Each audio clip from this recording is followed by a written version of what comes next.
The story of WSM-TV starts here, hundreds of feet in the air, on the highest hilltop near Belmont University. It's from this mass of steel that moving pictures would be broadcast to television sets all across the mid-state, starting 75 years ago today. I'm Lauren Lowry, news anchor at WSM-TV. For the next hour, we'll explore the legacy of Nashville's first television station, starting with its roots in radio. WSM, the longtime radio juggernaut that helped country music become a genre in 1925, expanded into newfangled technology in 1950. And as you're about to learn, getting on TV was a race against the clock. In the late 1940s, when cars grew fins, bobby socks were in, and the baby boom was booming, a new technology was about to emerge. Almost as soon as World War II was over, discussion began about should we get into this television thing. Those discussions were within National Life and Accident Insurance Company, the same insurance company that owned the famous radio station WSM, broadcasting the legendary Grand Ole Opry. Well, this is Kyle Cantrell on WSM 650. Kyle Cantrell started as a radio announcer with WSM in 1982. Put in perspective for me the weight of what WSM radio was before television came on the scene. Well, there would be no music industry here if it wasn't for WSM.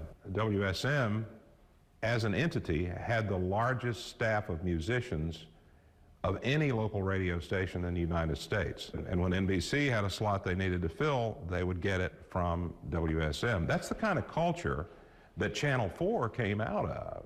But in the late 40s, the idea needed a push.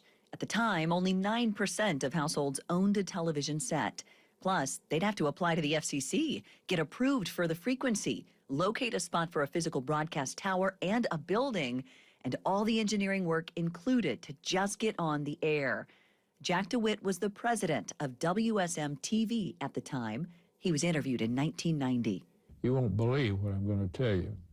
The total cost of the TV station and the microwave system was $600,000. That's about $8 million in today's money. And before there were even TV shows airing on the channel, viewers saw this. All we could get was a test pattern, but we watched the test pattern. Watching the test pattern every night, we watched the test pattern. I guess maybe we thought that somebody was going to push a switch somewhere and we were going to see something.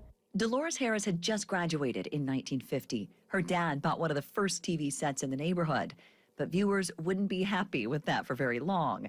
WSM-TV needed to get shows on the air before it was too late. Someone in Washington said, we've just got to put the brakes on this whole thing. In 1950, the FCC was overwhelmed and struggling to create a nationwide system to broadcast images and allocate frequencies. And they set a deadline. They said that there will be no more TV stations go on the air after September 30th, 1950. So that really accelerated WSM's plans. So at 1:10 p.m. on September 30th, 1950, the final day set forth by the FCC, WSM-TV went on the air. Push the button and pray. WSM Television, Channel 4, the video service of the National Life and Accident Insurance Company, Nashville, Tennessee. On that first day, and for many years to come, viewers saw Judd Collins, a longtime WSM radio announcer and host of the Grand Ole Opry, named the original newsman for WSM-TV. Judd Collins said it, you could trust it. And I think he had a lot to do with giving the station the credibility that it enjoys even now. This billboard from the early years shows Judd and WSM as clearly Nashville's #1 TV station. Thanks to the FCC freeze, it was the only TV station for 3 full years. Early viewers of WSM-TV watched westerns and pro wrestling, but it was the local programming that sealed the station's popularity. You're looking at the earliest moving pictures in the history of WSM-TV, home movies shot behind the scenes in 1951 by the station's first cameraman, Sid O'Berry. Thank you very much. Now, everybody to the dance floor. But music was always at the heart of WSM-TV.